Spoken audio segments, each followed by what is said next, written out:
untuk hadirat-Mu. Terima kasih untuk kuasa-Mu yang mengalir di tengah-tengah kami. Kami siap untuk belajar firman-Mu malam hari ini. Biarlah setiap anak-anak Allah yang hadir malam hari ini, kami semua disatukan dalam hadirat Allah. Kami disatukan dalam pengurapan Allah.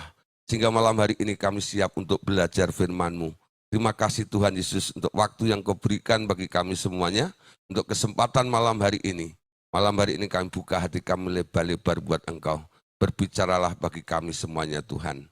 Kami siap untuk mendengarkan firman-Mu malam hari ini. Terima kasih kami berkati semua peralatan yang boleh kami gunakan malam hari ini. Sehingga semua boleh berjalan dengan baik dan lancar. Tidak ada gangguan apapun juga. Terima kasih dalam nama Tuhan Yesus kami ucap syukur dan berdoa. Semua yang percaya boleh berkata bersama-sama. Amin. Puji Tuhan Bapak Saudara, Salam. Malam hari ini kita akan kembali bersama-sama untuk belajar firman Tuhan. Ya. Malam hari ini kita masih melanjutkan pelajaran kita pada hari Jumat kemarin ya, minggu kemarin hari Jumat kita belajar tentang pengadilan dan penghakiman ya. Nah, di mana minggu kemarin hari Jumat kita sudah belajar ya tentang bagaimana kita diajar bahwa di dunia ini diizinkan adanya pengadilan, adanya penghakiman. Ini hanya merupakan pembelajaran atau gambaran saja akan apa yang nantinya terjadi di alam roh atau di akhir zaman di surga nanti. Nah, Bapak Saudara, kita diizinkan untuk melihat bagaimana sebuah proses daripada pengadilan. Dan kita boleh mengalami juga, bahkan kita sebagai anak-anak Allah yang telah ditebus, bahwa di dalam Kristus tidak ada penghakiman. Tidak di dalam Kristus tidak ada penghukuman.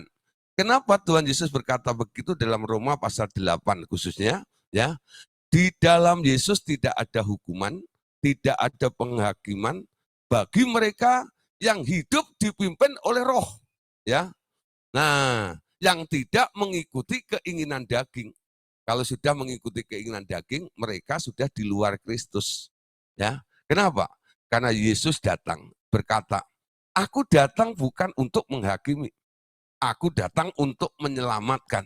Jadi misi Tuhan Yesus datang ke dunia bukan untuk melakukan sebuah penghakiman, ya.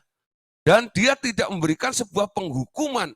Karena apa? Dia tebus masalah manusia itu sehingga manusia yang harusnya terhukum sekarang di dalam Yesus semua kesalahan daripada manusia ini ditanggung oleh Tuhan Yesus sehingga kita yang layaknya untuk dihukum kita tak perlu dihukum lagi. Tapi di dalam Yesus, ya saudara, kita harus belajar sebuah proses hukum. Ya, karena apa? Di dalam Kristus, hukumnya ditinggikan atau ditingkatkan lebih satu level di atas hukum rata-rata yang ada di bumi ini. Ya, nah sekarang kita mulai lihat, walaupun kelihatannya nggak ada penghukuman nih di dalam Kristus. Tapi ya tuntutannya sebenarnya jauh lebih tinggi. Tapi bukan dilakukan berdasarkan kekuatan kita. Tapi kita dibantu oleh Tuhan Yesus, dibantu oleh Roh Kudus, sehingga walaupun tuntutannya tinggi, kita bisa untuk mengerjakannya. Amin. Nah, sekarang saudara, ya kita lihat pengadilan di dunia ini sebenarnya semuanya dasarnya adalah Taurat. Ya, Taurat itu diturunkan oleh Allah untuk mengatur namanya manusia. Pemerintah itu adalah hamba Allah juga. Sehingga mereka mengadopsi Taurat, sehingga mereka boleh mengatur semua manusia di dunia ini. Ya, di mana kita tinggal di Indonesia. Di Indonesia itu hukumnya, ya semuanya sumbernya adalah Undang-Undang Dasar 1945. Ya, lalu dikembangkan, lalu terjadilah pasal-pasal hukum-hukum yang bisa menjerat beberapa orang yang kedapatan salah. Ya, nah malam hari ini sekarang kita melihat apa yang akan terjadi di akhir zaman nanti. Ya, ketika hari Tuhan pada akhir zaman nanti, ternyata saudara, ya ada pengadilan, ada penghukuman juga, ada yang diadili dan ada yang dihukum. Malam hari ini kita mau masuk dulu ya di mana setelah Tuhan Yesus datang, nanti akan ada namanya pengadilan hamba-hamba. Ya, pada akhir zaman Tuhan akan mengadakan pengadilan bagi hamba-hambanya. Lalu sebuah penghakiman akhir bagi semua orang yang bukan termasuk hamba-hambanya. Nah, oleh sebab itu kita lihat, saudara, ada tahap-tahap dalam proses, ya, dalam akhir zaman nanti, dalam penghakiman itu, ya. Sekarang kita bedakan dulu istilah pengadilan dan penghakiman. Kenapa judulnya pengadilan dan penghakiman? Kenapa tidak dipakai satu saja? Pengadilan sajalah atau penghakiman. Jadi nggak terlalu panjang judulnya gitu ya. Gampang untuk mengingat. Kenapa mesti pengadilan dan penghakiman?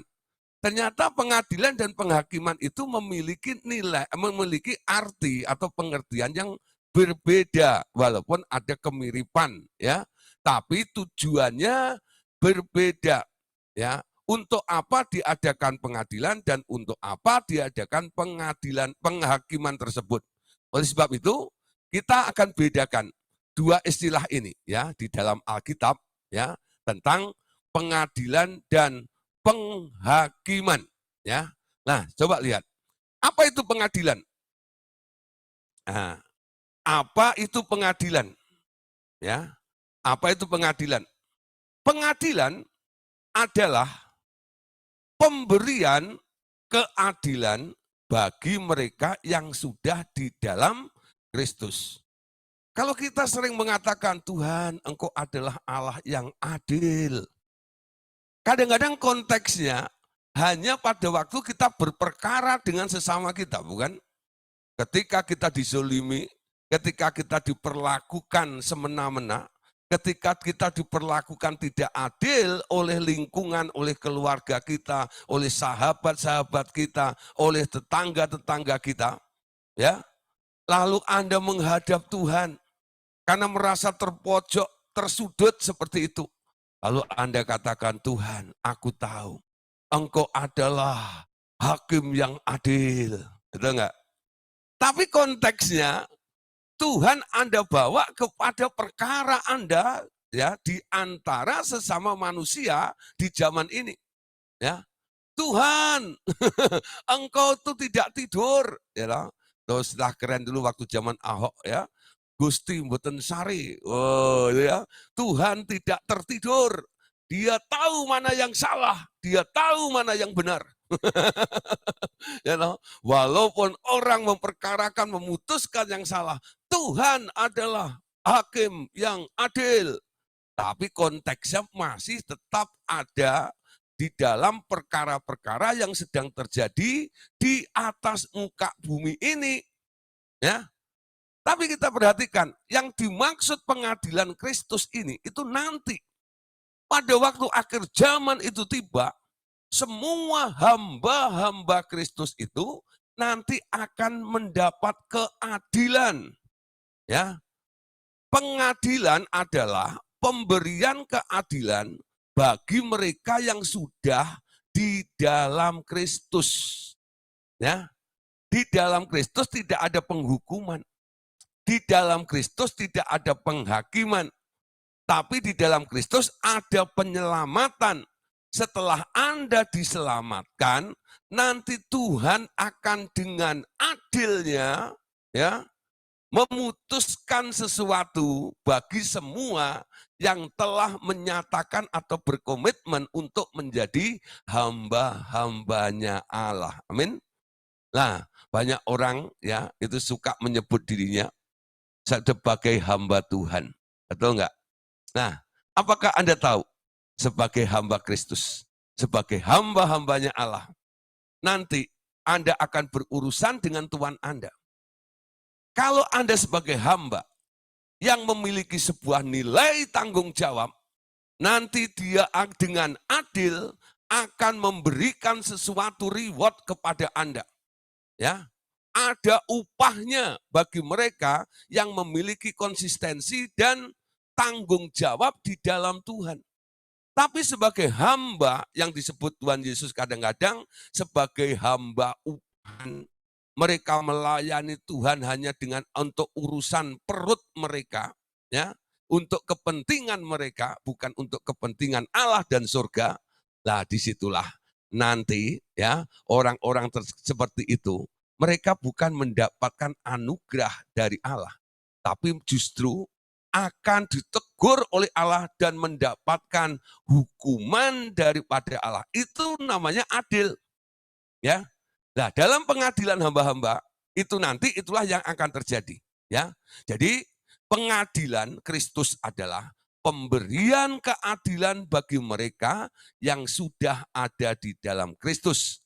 Masing-masing pekerja akan mendapat upah sesuai dengan ketaatan, ya, mereka dalam melakukan tugas-tugasnya selama di muka bumi ini. Nah, kita lihat dulu ayatnya dalam Lukas pasal 19 ayat 12 sampai ayat yang ke-13.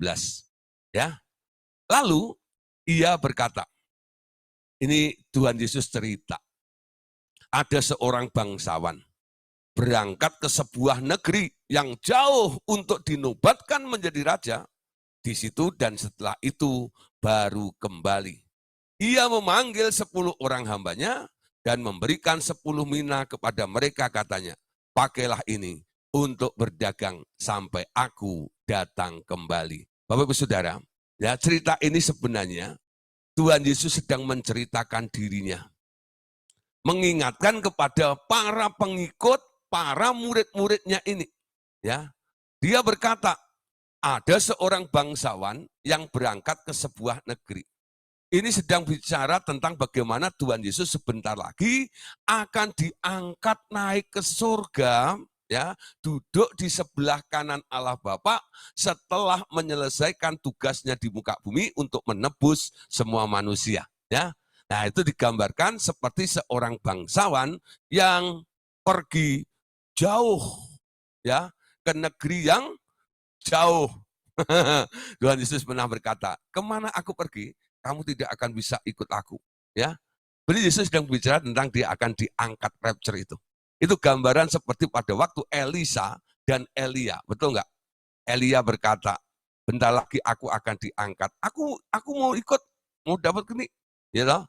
Kamu harus bisa lihat aku. Ada sebuah persyaratan seperti itu, ya.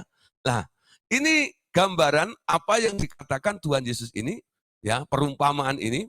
Nah, bagaimana ada seorang bangsawan berangkat ke sebuah negeri yang jauh untuk dinobatkan menjadi raja di situ dan setelah itu baru ia kembali. Nah, sekarang kita perhatikan, ya, ketika Yesus nanti kembali, ya, ia memanggil 10 hambanya. Ya, 10 itu sebenarnya angka sempurna, angka keseluruhan, mencakup, mewakili semua orang-orang yang menyebut dirinya sebagai hamba-hamba Allah. Ya, itu dimasukkan, dikategorikan dalam 10 hambanya itu. Apa yang dikatakan Tuhan Yesus? 10 orang hambanya itu dipanggil dan memberikan 10 mina kepada mereka. Katanya, pakailah ini untuk berdagang sampai aku datang kembali. Ya, Bapak Saudara perhatikan, ada 10 hamba, Tuhan Yesus keluarkan 10 mina. Satu orang dapat berapa? Satu orang dapat 1. Ya, dan ini adalah modal. Dan Tuhan Yesus berkata, ya, pakailah ini. Setiap dia kasih kepada satu hamba itu 1 mina, dia berkata, pakailah ini untuk berdagang sampai aku datang kembali. Ya, nah, mina ini bukan talenta. Kalau talenta diberikan menurut kapasitas atau kesanggupan mereka. Kalau yang sanggup 5 diberi 5, kalau kesanggupannya 2 diberi 2, kalau sanggupnya cuma 1 diberi 1. Tapi untuk mina ini, betul enggak? Semua rata, ya, semua rata. Jadi satu hamba dapat satu mina, ya. Satu hamba dapat satu mina, ya. Nah, satu hamba dapat satu mina. Nah, di sini satu mina ini bukan talenta. Nah, kalau bukan talenta apa kira-kira? Ya, kalau bukan talenta, mina ini sebenarnya adalah Roh Kudus, ya. Mina itu adalah Roh Kudus. Semua orang percaya kepada Tuhan Yesus, di dalam dirinya sekarang ada Roh Kudus. Amin. Nah, Tuhan bilang, semua orang yang sudah dimodali Roh Kudus di dalam dirinya ini, ya, hamba Allah semua penuh dengan Roh Kudus itu, sekarang pakai ini untuk berdagang. Tujuannya apa orang berdagang? Supaya terjadi multiplikasi, ya, supaya mengembang, supaya menjadi lebih banyak. Nah, sekarang kita lihat, lalu apa yang terjadi? Ya, ketika Tuhan itu datang, ya, lalu lihat ayat berikutnya, ayat 15 sampai ayat yang ke-19-nya, ya, kita lompat ya.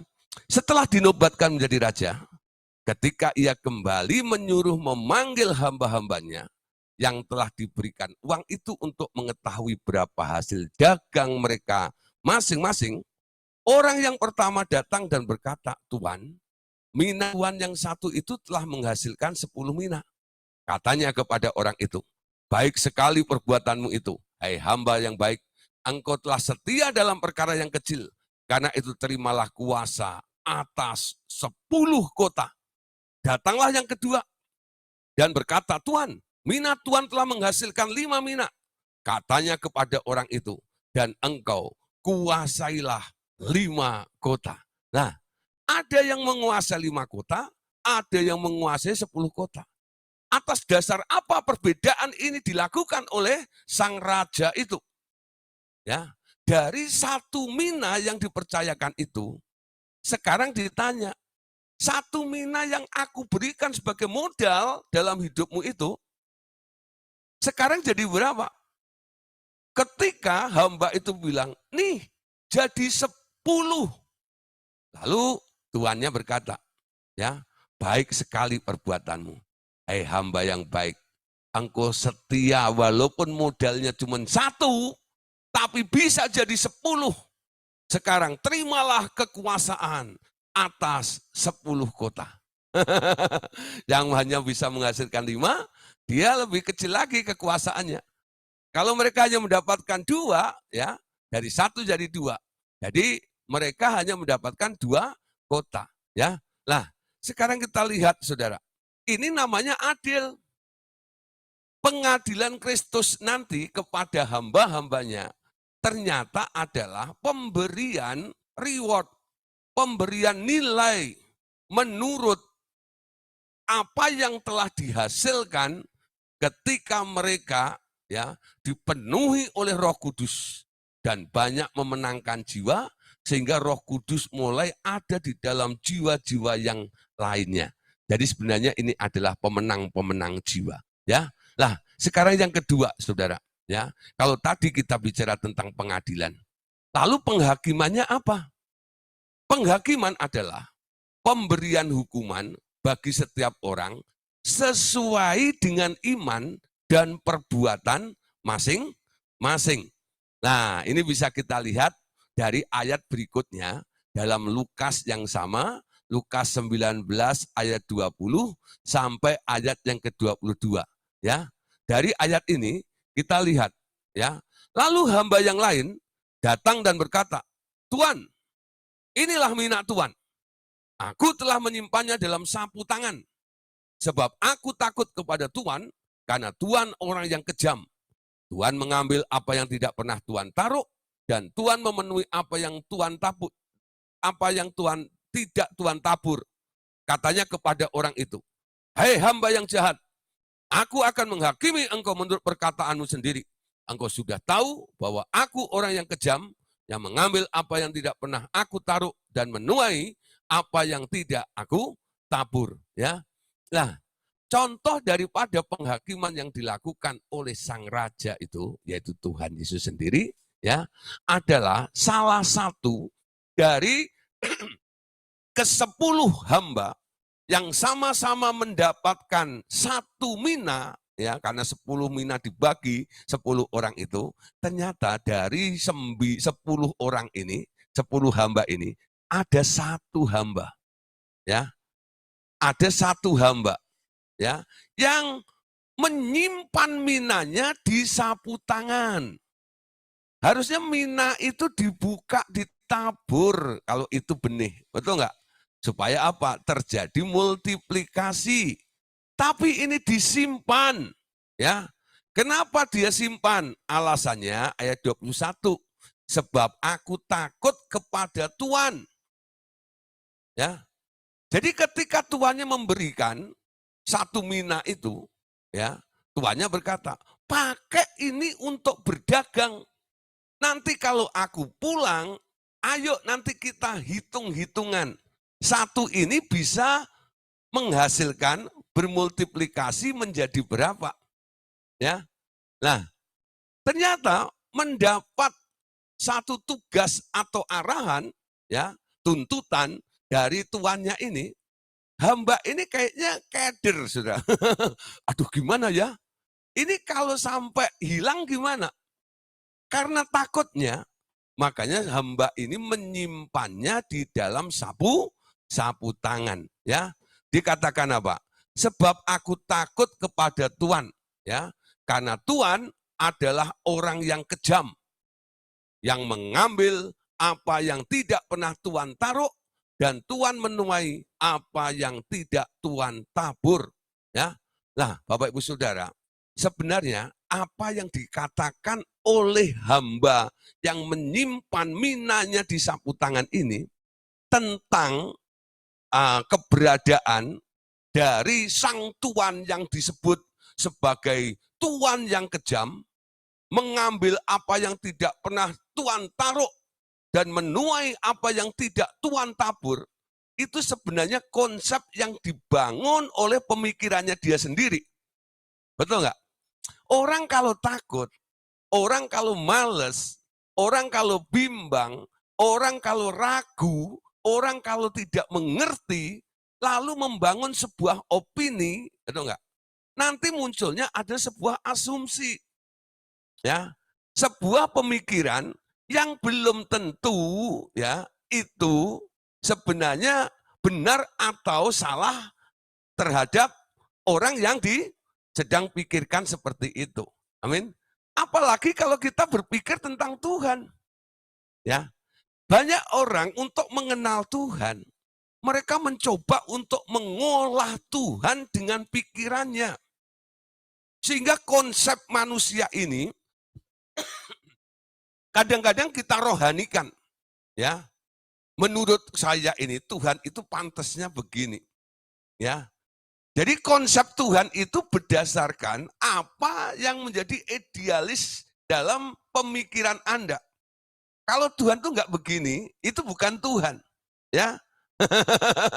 Nah, makanya Tuhan bilang dalam kitab Yesaya, ya, pikiranku bukan pikiranmu, jalanku bukan jalanmu, ya. Kalau Tuhan yang maha besar, Tuhan yang maha hebat, Tuhan yang maha kuasa ini, Anda belenggu, Anda batasi dengan kapasitas pemikiran Anda, nanti jadinya akan rusak. Nanti jadinya akan sempit. Nanti keputusannya akan keliru. Seperti apa yang dikatakan oleh hamba yang menyimpan minanya di sapu tangan ini. Sebab aku takut kepada Tuhan. Karena Tuhan adalah orang yang kejam. Amin. Nah, kalau Anda sekarang saya tanya, apakah Tuhan Yesus itu kejam? Anda pasti berkata, oh tidak. Tapi ada orang yang ngomong, engkau adalah Tuhan yang kejam. Ya, nah, Tuhan mengambil yang tidak pernah Tuhan taruh. Betul nggak? Artinya apa? Engkau itu memang suka cari untung. Nah, Tuhan menuai apa yang tidak Tuhan tabur. Nah, apa jawaban daripada Tuhan Yesus? atau sang tuan itu. Dari sini ya kita lihat tuan itu nggak bilang begini, oh tidak, aku nggak kejam, ya, aku tidak mengambil apa yang tidak pernah aku taruh, aku tidak pernah menuai apa yang tidak aku tabur, ya. Semua dakwaan, semua ya konsep tentang sang tuan itu yang dia disimpulkan oleh si hamba ini, lalu dilontarkan kepada si tuan itu. Si tuan itu cuma tersenyum. Dia tidak bantah. Ya, dia tidak bantah. Tapi ayat 22 katakan, katanya kepada orang itu, hai hamba yang jahat. Ya, apa itu jahat? Berpikir tidak seperti apa yang dipikirkan oleh Allah. Itu jahat, saudara. Ya, melakukan apa yang tidak diperintahkan oleh Allah, walaupun itu baik keadaannya, tapi itu jahat di mata Allah. Ya, makanya hamba ini disebut hamba yang jahat. Karena apa? Perintahnya berani terima mina, Anda harus berdagang untuk menghasilkan keuntungan. Itu perintah. Amin. Perintah perjanjiannya seperti itu, ya. Nah, makanya Tuhan ini katanya kepada orang itu, hei hamba yang jahat, aku akan menghakimi engkau menurut perkataanmu. Ya, sebenarnya di dalam Yesus nggak ada penghakiman, tapi karena sebuah konsep yang keliru, sebuah asumsi yang Anda bangun, betul nggak? Tentang Tuhan itu, itulah yang menjadi dasar Anda nanti akan dihakimi. Aku akan menghakimi engkau menurut perkataanmu sendiri. Ya, engkau sudah tahu bahwa aku orang yang kejam. Nah, apakah Tuhan kejam? Enggak. Karena konsepmu aku ini kejam, betul enggak? Harusnya engkau ngerti. Kalau engkau berpikir aku kejam, harusnya engkau nurut sama apa yang aku perintahkan, kan? Kenapa kalau kamu tahu aku kejam, kamu enggak nurut sama aku? Malah kamu simpan itu mina di dalam sapu tangan. Betul enggak? Nah, terus yang mengambil apa yang tidak pernah aku taruh. Betul enggak? Dan menuai apa yang tidak aku tabur. Kamu ngerti 3 hal ini. Karena itu kesimpulanmu sendiri tentang aku. Tapi kenapa engkau tidak mempersiapkan diri saat berjumpa dengan aku yang kamu anggap aku kejam, ya, mengambil apa yang tidak pernah aku taruh dan menuai apa yang tidak pernah aku tabur tersebut, ya. Nah, terus Lukas 19:23 sampai 27-nya. Jika demikian, mengapa uangku itu tidak kau masukkan ke bank saja? Ya. Jadi pada waktu aku kembali, aku dapat mengambilnya dengan bunganya. Ya.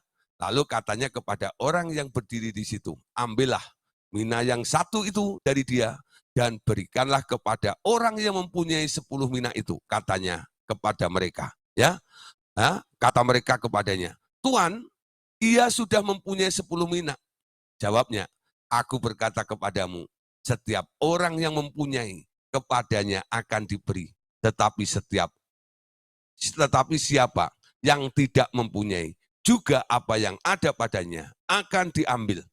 Akan tetapi, semua seteruku ini yang tidak suka aku menjadi rajanya, bawalah mereka kemari dan bunuhlah mereka di depan mataku. Ya, jadi sebenarnya ya hamba yang jahat yang menyimpan mina ini itu sebenarnya bukan orang yang mengasihi Tuhan.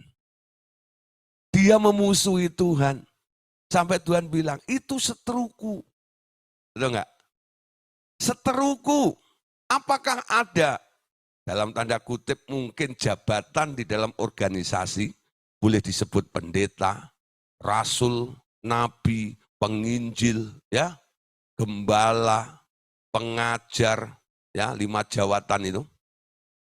Orang yang menduduki 5 jawatan itu, apakah hatinya semua adalah hati hamba?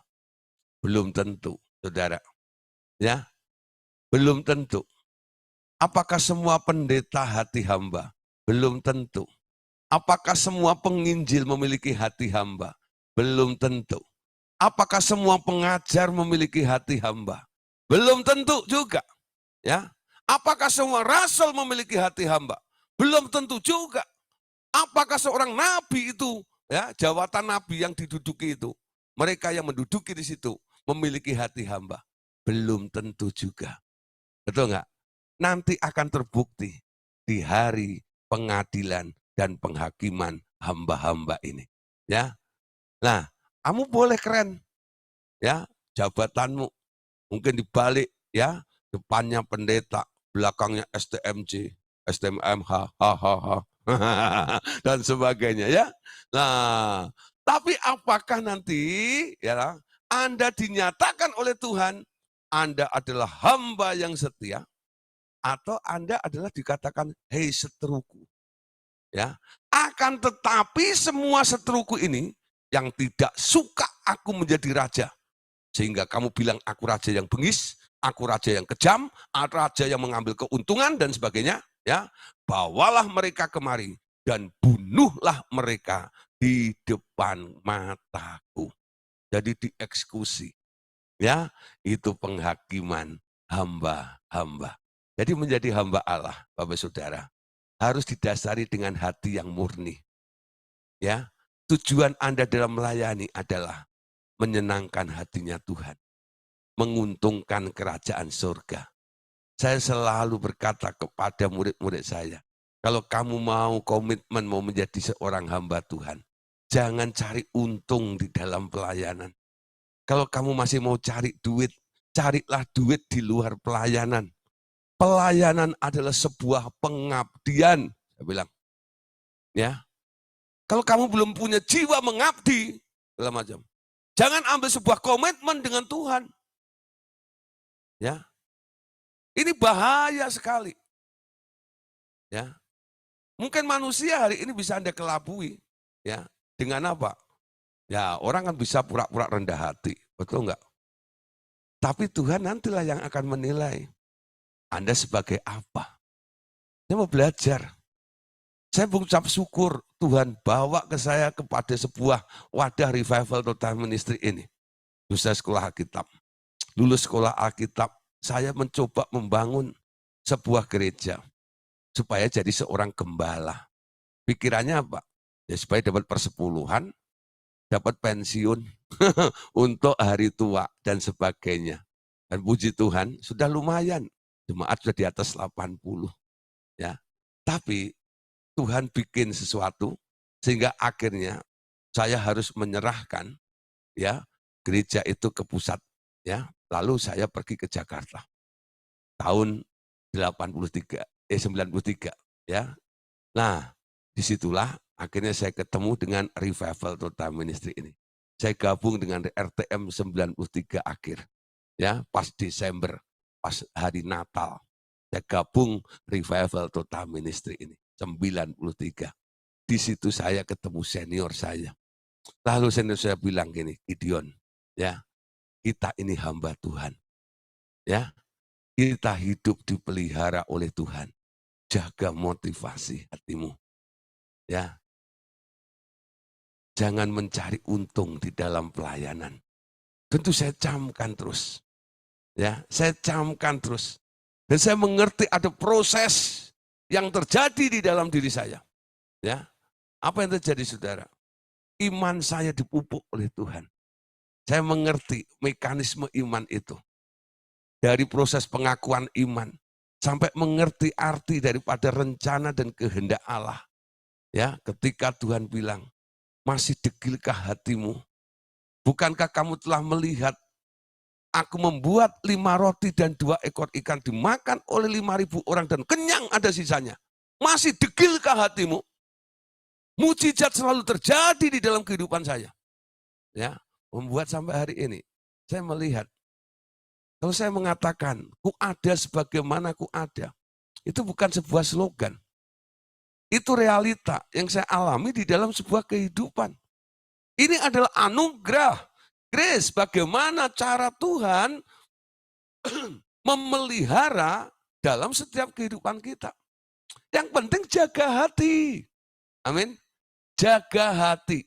Sekali lagi, khususnya murid-murid ya di RTM ini. Kalau Anda mulai komit untuk full timer melayani Tuhan, jangan jadikan pelayanan sebagai ajang untuk mencari nafkah, mencari income. Ya, di sini adalah pengabdian dan Anda harus hidup di dalam pemeliharaan Tuhan. Latih imanmu begitu luar biasa, ya, sehingga Anda nggak pernah pakai iman berbisik, nyindir orang gitu ya. Nah, itu modus sebenarnya, ya. Oh gini ya, besok anak saya ulang tahun nih. Wah, ya ada sesuatu yang ingin diharapkan dari orang yang diajak ngomong seperti itu. Itu namanya iman berbisik. Betul nggak? Kasih kode, istilah anak-anak muda sekarang. Kode nih ya. Itu istilah saya iman berbisik ya. Nah saya percaya di sini nggak ada orang yang suka iman berbisik. Imannya terus terang semuanya. Karena apa? Tuhan, Engkau tahu apa yang menjadi kebutuhan di dalam hidupku ini. Amin. Nah, sekarang kita perhatikan, orang-orang seperti ini ditegur oleh Tuhan, ya. Nah, berani menerima Roh Kudus harus tahu konsekuensinya, ya. Harus tahu konsekuensinya. Amin. Nah, pengadilan hamba-hamba Tuhan ini nanti terjadi setelah pengangkatan. Dan tepatnya itu sebelum pesta perjamuan kawin anak domba diselenggarakan di awan-awan permai. Ya, nanti akan terjadi perkawinan anak domba. Itu istilah kita adalah Allah Bapak mantu, ya. Allah Bapak mantu, ya. Nah, siapa yang dimantu? Tuhan Yesus sebagai anak tunggalnya dengan gerejanya sebagai pengantin-pengantinnya. Nah, siapa pengantinnya? Siapa itu tamunya, ya? Dan siapa itu nanti yang dibuang ke ratap dan ketak gigi? Itu sama-sama orang yang sudah diangkat. Nah, yang memiliki kualitas kemiripan kesamaan dengan Tuhan Yesus, merekalah yang akan menjadi pengantin Kristus. Sisanya paling banter jadi tamu kalau mereka tidak memenuhi persyaratan sama sekali karena enggak ada perbuatan atau baju pestanya tidak ada, akhirnya ditangkap oleh Al-Guju, dilempar keluar, ditaruh di ratap ketak gigi, tempat penyesalan yang luar biasa di sana. Nah, saudara, malam hari ini kita lihat, ya, selama manusia hidup di dunia, di surga telah ada majelis pengadilan, ya. Nah, sorry, di sini ya. Ada majelis pengadilan, ya. Selama manusia hidup di dunia, di surga telah ada yang namanya majelis pengadilan. Yang menjadi hakim dan nanti yang akan memutuskan hal-hal yang harus terjadi di dunia adalah yang lanjut usianya, ya, atau ancient of days, ya. Ia yang memutuskan kapan dan kekuasaan pemerintahan mana di atas bumi yang harus dipertahankan dan mana yang harus diselesaikan atau dimusnahkannya, ya. Ya, sekarang lihat Daniel 7 ayat 9 sampai ayat yang ke-10. Baca sama-sama ya. Sementara aku terus melihat tahta-tahta diletakkan, lalu duduklah yang lanjut usianya. Pakaiannya putih seperti salju, dan rambutnya bersih seperti bulu domba. Kursinya dari nyala api, dengan roda-rodanya dari api yang berkobar-kobar. Suatu sungai api timbul dan mengalir dari hadapannya, 1000 kali beribu-ribu melayani dia, dan selaksa kali berlaksa-laksa berdiri di hadapannya, lalu duduklah majelis pengadilan dan dibukalah kitab-kitab, ya. Nah, perhatikan ya, ternyata di surga nanti banyak kitab. Ya, ada kitab-kitab di situ ya. Untuk apa? Itu sebenarnya semuanya menjadi barang bukti, ya. dalam pengadilan ilahi tersebut.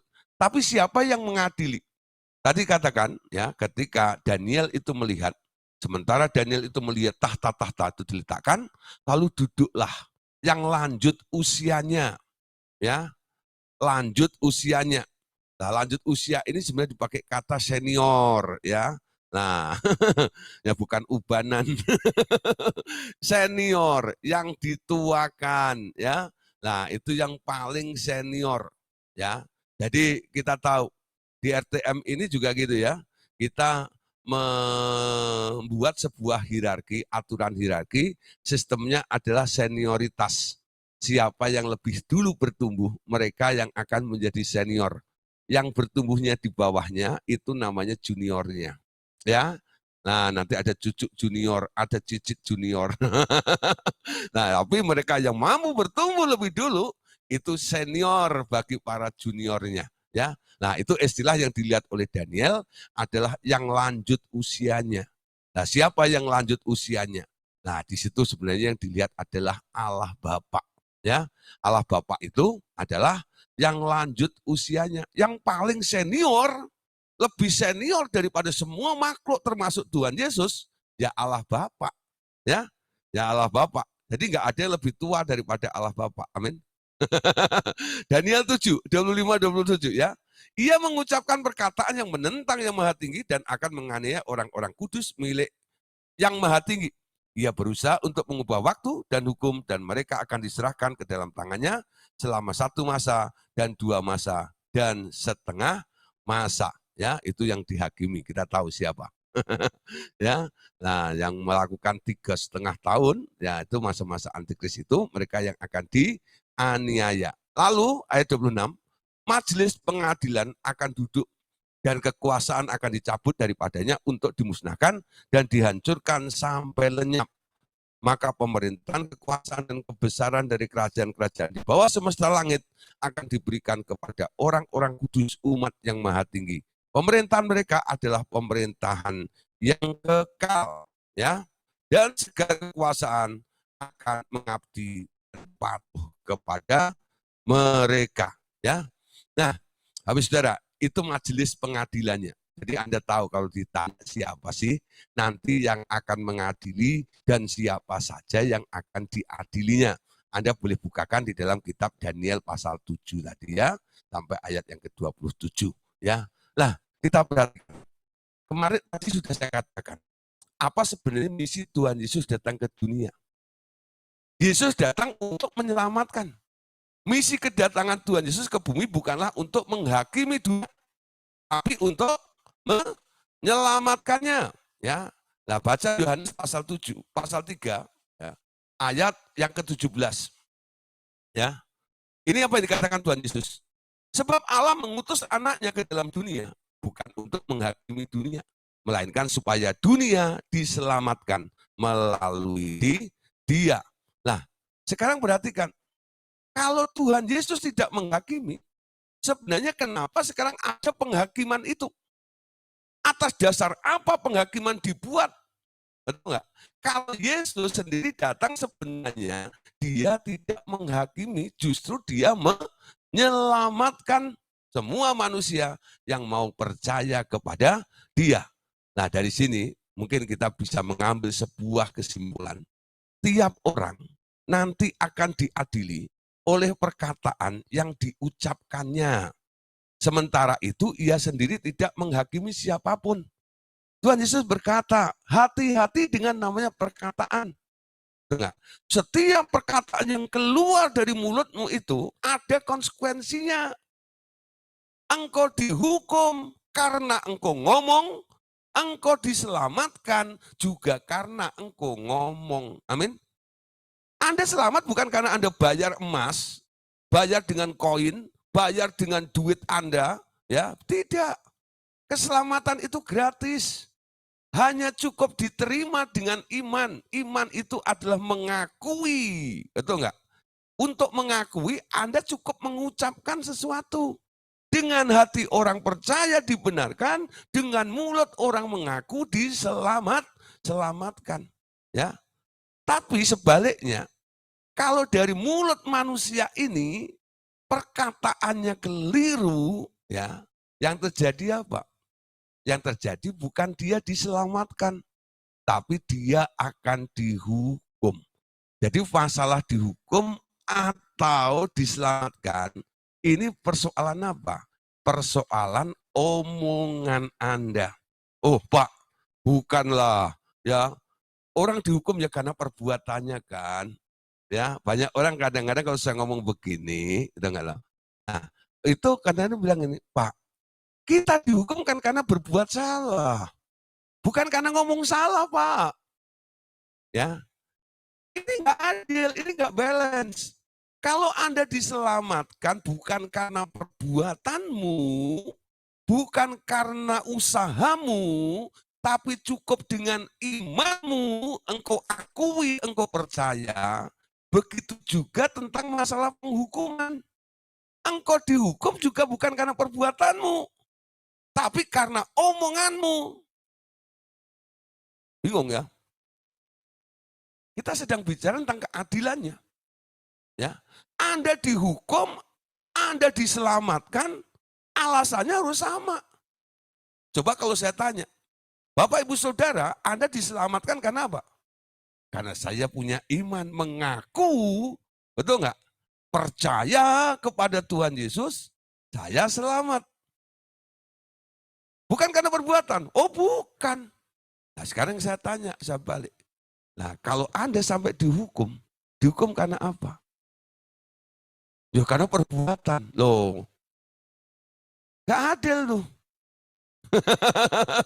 Paham ya? Sekarang harus ngerti nih. Di surga itu enggak lah. Anda harus menemukan sebuah mekanismenya yang tepat.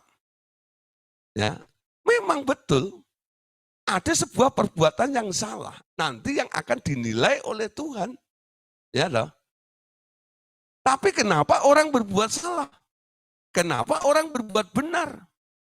Kalau Anda ingin benar, Anda ingin salah, ya, nggak mau salah, Anda ingin benar, coba Anda lihat dalam Yakobus pasal 3. Ya. Ayat yang kedua khususnya. Manusia itu sering salah dalam perkataannya. Jika manusia itu nggak salah ngomong, maka dia bisa mengatur tubuhnya ini. Termasuk action, perbuatannya, itu tergantung omongannya. Nah, ibu-ibu yang ngerti mekanisme ini paling ngerti ya. Kalau bangun tidur, kadang-kadang dia lagi mikir, ya, mau bikin sayur asem, gitu ya. Nanti mulutnya ngomong, ya, aku mau bikin sayur asem. Apa yang terjadi? Dia buka pintu rumah, buka pintu pagar, pergi ke pasar atau ke gerobak mbak-mbak sayur itu. Beli peralatan, ya, kelengkapan untuk bikin sayur asem. Lalu bawa pulang, lalu direbus, dimasak dan sebagainya, taruh di meja. Dia makan sayur asem. Ya. Tapi Anda perhatiin, sampai terjadi suatu tindakan, dia beli, ya, bahan-bahan sayur asam, dia masak sayur asam, akhirnya dia makan sayur asam itu. Gara-gara apa? Waktu dia bangun dia mikir, lalu dia ngomong, aku mau bikin sayur asam. Ya, omongan itu nanti akan mempengaruhi aktivitas hidup Anda. Ya, keselamatan hal yang sama. Seperti itu. Ketika Anda berkomitmen mau ikut Yesus, semakin hari Anda semakin diperbaharui. Betul enggak? Diluruskan sampai benar-benar Anda sentral, ikut Yesus 100%. Ya, mutlak menjadi seperti itu. Sama seperti itu. Ya, jadi malam hari ini menjadi sebuah prinsip. Tiap orang akan diadili oleh perkataan yang diucapkannya. Sementara itu, ia sendiri tidak menghakimi siapapun. Ya, Tuhan Yesus menghakimi. Sampai terjadi sebuah penghakiman. Itu karena omongan itu. Amin. Yohanes 12.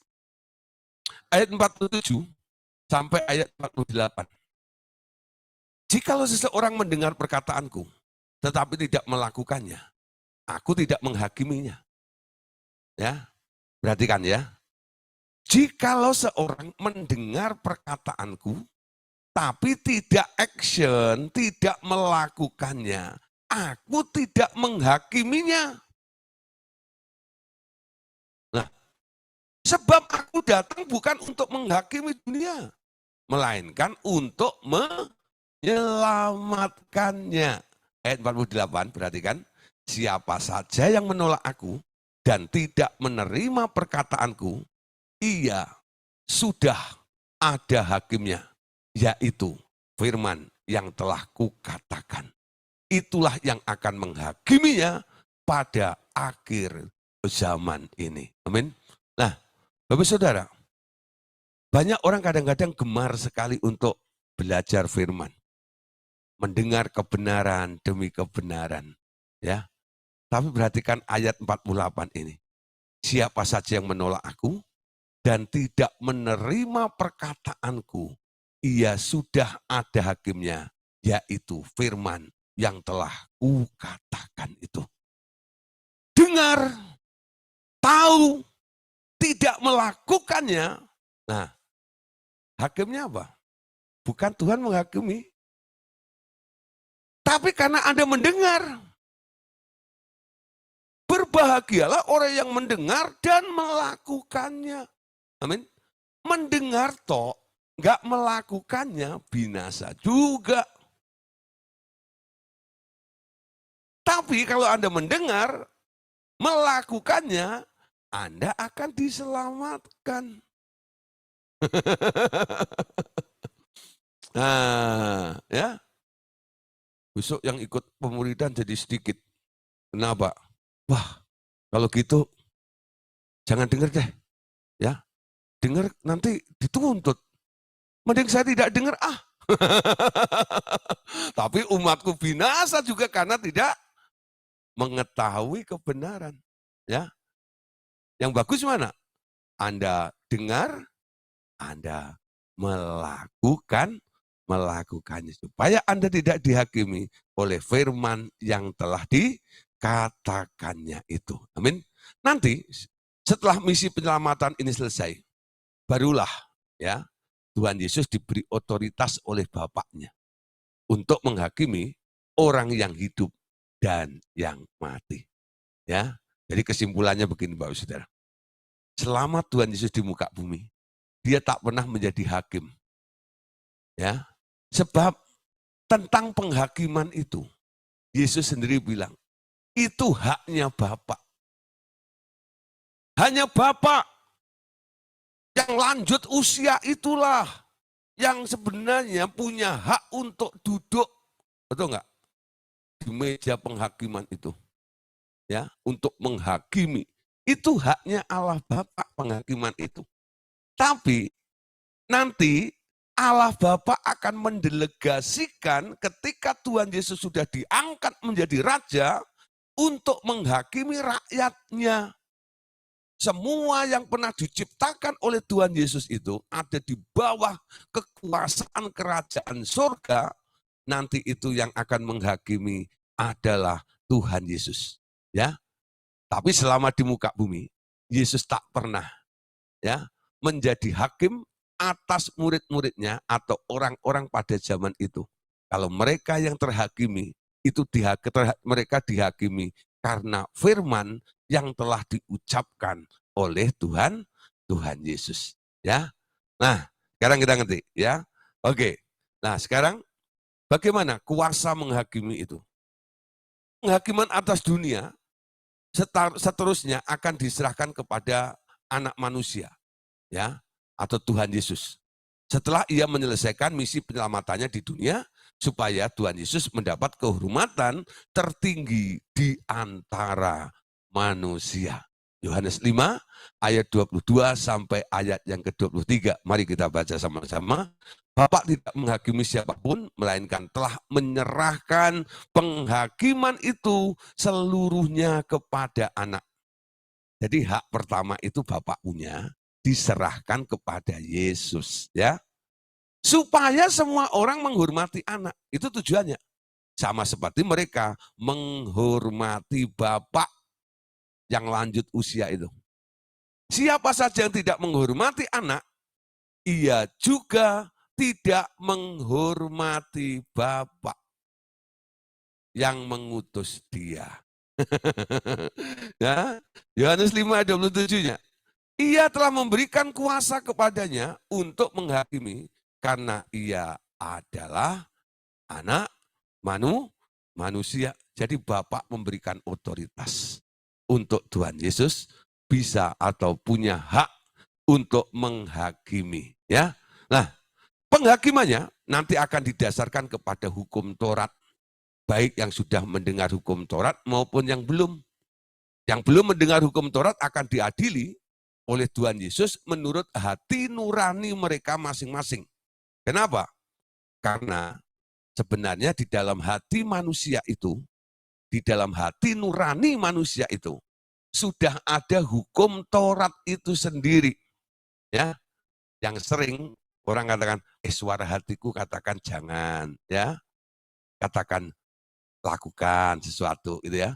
Yang kadang-kadang bertentangan dengan pikiran kita. Itu hukum sebenarnya yang sudah tertanam di dalam hati nurani setiap orang. Jadi kalau mereka belum kenal Taurat, nanti mereka akan dihakimi menurut hati nuraninya. Jadi kalau mereka sedang berbuat jahat itu ya, lalu mereka bilang, kan aku belum tahu ada kata jangan membunuh. Ya, kalau aku sudah tahu ada hukum jangan membunuh, saya enggak membunuh. Nanti ditanya, pada waktu kamu mau membunuh dia itu, hatimu bilang apa? Sebenarnya tindakanmu kan ke atas dasar emosi, ya, dendam, marah, lalu kamu berpikir ingin membunuh dia kan? Ya, ketika pikiranmu ingin membunuh, hati nuranimu bilang apa? Ya, kecuali hati nurani orang itu mati. Nggak pernah ada suara sedikit pun. Nah, mungkin orang itu nggak bisa dihakimi. Karena apa? Secara Taurat dia belum tahu ada apa? Perintah jangan membunuh. Ya. Tapi kalau mereka hati nuraninya hidup, ketika dia membunuh sesamanya, atau ada yang bicara, jangan, gitu ya. Tapi dia nekat terus. Ya, karena dia nuruti pikirannya. Dia akan dihakimi menurut hati nuraninya seperti itu. Ya. Nah, ya. Roma pasal 2 ayat 14 sampai ayat 16, ya. Ini coba perhatikan. Ini dasar ayatnya, ya. Sebab apabila bangsa-bangsa lain yang tidak memiliki hukum Taurat oleh dorongan diri sendiri melakukan apa yang dituntut oleh hukum Taurat, maka mereka menjadi hukum Taurat bagi diri mereka sendiri, walaupun mereka tidak memiliki hukum Taurat. Dengan itu mereka menunjukkan bahwa isi hukum Taurat ada tertulis di dalam hati mereka, dan sesuai hati mereka turut bersaksi dan pikiran mereka saling menuduh atau saling membela, hal itu akan tampak pada hari bila mana Allah melalui Kristus Yesus akan menghakimi sesuatu yang tersembunyi dalam hati manusia sesuai dengan Injil yang kuberitakan. Ya, jadi orang dihakimi menurut hati nuraninya itu dasarnya ayatnya ini, saudara. Ya, jadi Anda nggak bisa berdalih. Saya kan orang di pelosok, saya belum pernah dapat Alkitab. Di daerah saya nggak ada jaringan internet, walaupun khotbah sekarang sudah bisa didengar melalui medsos, ya. Tapi saya belum pernah, ya enggak. Jangankan melihat orang khotbah, dengar aja belum, karena di dekat saya, di daerah saya nggak ada radio. Nah, mungkin ya, mereka benar-benar di daerah terpencil yang gitu, ya. Tapi nggak ada alasan, ya. Bagaimana orang itu lolos daripada penghakiman itu? Kamu belum pernah mendengar tentang berita kebenaran ini, tapi paling tidak kamu punya hati nurani, ya, yang kadang-kadang ya itu bertentangan dengan akal sehat kamu. Nah, kamu dihakimi menurut hati nuranimu, dan itu dianggap hukum juga, hukum Taurat juga yang tertulis di dalam hati setiap orang. Amin. 2 Korintus pasal 5 ayat yang ke-10. Dan inilah yang akan terjadi. Suka tidak suka, siap tidak siap, mau tidak mau, Anda harus. 2 Korintus 5 ayat 10. Sebab kita semua harus menghadap tahta pengadilan Kristus, supaya setiap orang memperoleh apa yang patut diterimanya sesuai dengan yang dilakukannya dalam hidupnya ini, baik atau jahat. Ya, semua akan dihadapkan kepada pengadilan Kristus. Yohanes 5 ayat 30. Aku tidak dapat berbuat apapun dari diriku sendiri. Aku menghakimi sesuai dengan apa yang aku dengar. Dan penghakimanku itu adil. Sebab aku tidak menuruti kehendakku sendiri, melainkan kehendak Dia yang mengutus aku. Ya, nah perhatikan sekali ya di sini saudara, ya bahwa penghakiman Tuhan Yesus ini nanti tak terbantahkan. Kenapa? Karena Tuhan Yesus cara mengadilinya, ya bukan berdasarkan pertimbangan dari dirinya. Dia berkata, aku tidak dapat berbuat apapun dari diriku sendiri. Aku menghakimi sesuai dengan apa yang aku dengar. Dan penghakimanku itu adil. Ya. Jadi kalau ada nanti orang-orang yang mulai membantah keputusan yang diberikan oleh Tuhan Yesus jawabannya cuma satu. Kata Bapakku begitu. Ya. Kalau dia ngotot terus gitu ya, benar ya, aku tanyain kepada Bapak dulu deh. Dad, Pak, ini ada yang protes keputusannya. Dia merasa nggak begitu. Ya, dia berkata bahwa keputusan ini nggak adil bagi dia. Gimana Pak? Nanti tergantung Bapak di surga kasih keputusan apa. Tapi kalau Bapak surga tetap bilang ini, itu sudah resmi, itu sudah mutlak dan nggak bisa diubah. Itu keputusanku. Jadi Yesus juga bilang ini, udah nggak bisa diubah, kata Bapakku. Jadi cara mengadilinya itu aja begitu, ya enggak? Jadi bukan karena pertimbangan dari Tuhan Yesus, bukan. Itu karena Bapak. Ya, Bapak itu sekarang matanya melihat, menjelajah ke seluruh bumi, memperhatikan, menilai setiap pekerjaan kehidupan Anda, saudara. Ya enggak? Untuk didasarkan apa? Dia catat semuanya peristiwa-peristiwa itu. Dan itu nanti dijadikan suatu barang bukti untuk memutuskan sebuah penghakiman atas semua kehidupan manusia ini. Ya, mata Tuhan melihat apa yang kau perbuat, baik yang baik, oh baik yang jahat. Sebab itu hai teman, jangan berbuat jahat. Tuhan melihat. Nah, kenapa Tuhan melihat?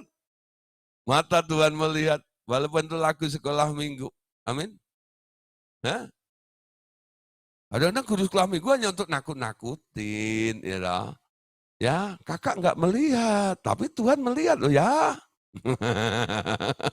Tapi ini bukan kelas sekolah minggu, ini kelas pemuli dan ya. Nah, Anda yang sudah dewasa rohani ini, saya harap Bapak Saudara, Allah melihat untuk menjadi sebuah bukti pertimbangan nanti untuk memutuskan dalam penghakimannya. Ya, tentu catatannya banyak. Makanya tadi di kita daripada hakim itu ada kitab-kitab.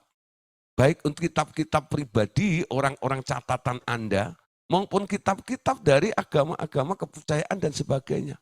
Banyak kitab-kitab di situ. Ya. Nah, saudara, yang enggak ada cuma kitab primbon di sana. Karena enggak perlu lagi tuh, ya. Nah, kitab-kitab catatan kehidupan Anda ada di situ semuanya. Ya. Tak terbantahkan. Ya. Nah, kayak sekarang Anda ngerti bahwa ada CCTV gitu ya. Nah, itu orang bisa diputar ulang tuh. Set. Hidup manusia sama seperti itu. Ada yang protes itu. Kapan saya lakukan ini? Kasih tahu, menit sekian, tanggal sekian, ya, jam sekian. Klik gitu ya. Otomatis loh, langsung keluar Anda melakukan itu. Wow. Nah, saya lupa hari itu saya kilap.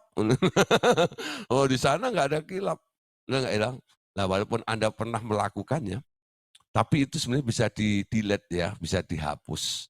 Rekaman CCTV kan juga bisa dihapus juga. Ya, sama sebenarnya di alam roh juga bisa. Firman Tuhan katakan, ya, jika Allah itu setia dan adil, jika orang mengaku dosanya, ya, nah itu catatan dosanya dihapus. Betul nggak? Walaupun pernah terjadi, itu tapi nggak ada catatannya di sana. Nanti Anda juga bingung juga. Saya pernah melakukan ini, saya melakukan itu, tapi kok catatannya nggak ada. Di mana? Kan kamu sudah minta ampun, udah dihapus dengan darah Tuhan Yesus. Ya? Nah, tapi kalau lupa minta ampun, gitu, catatannya masih ada di situ. Gitu. Nah, itu dijadikan sebuah alat atau sarana untuk pertimbangan nanti Allah Bapa untuk memutuskan sesuatu, lalu diberitahukan kepada Tuhan Yesus, lalu Tuhan Yesus yang menghakimi Anda berdasarkan apa yang dia dengar dari Bapak, dari Bapaknya. Ya, menarik ya. Itu mekanismenya yang terjadi seperti itu, ya. Sehingga Tuhan katakan, aku tidak dapat berbuat apapun dari diriku sendiri, ya. Aku menghakimi sesuai dengan apa yang aku dengar. Dan penghakimanku adil. Sebab aku tidak menuruti kehendakku sendiri, melainkan kehendak Dia yang mengutus aku. Ya, yang mengutus aku. Oke, Yohanes pasal 8, ayat 50. Ya, Yohanes 8 ayat 50. Tetapi aku tidak mencari hormat bagi manusia. Ya, tetapi aku tidak mencari hormat bagiku. Sorry. Ada satu yang mencarinya. Dan dia juga yang menghakimi. Jadi ini ayat-ayat yang mendukung.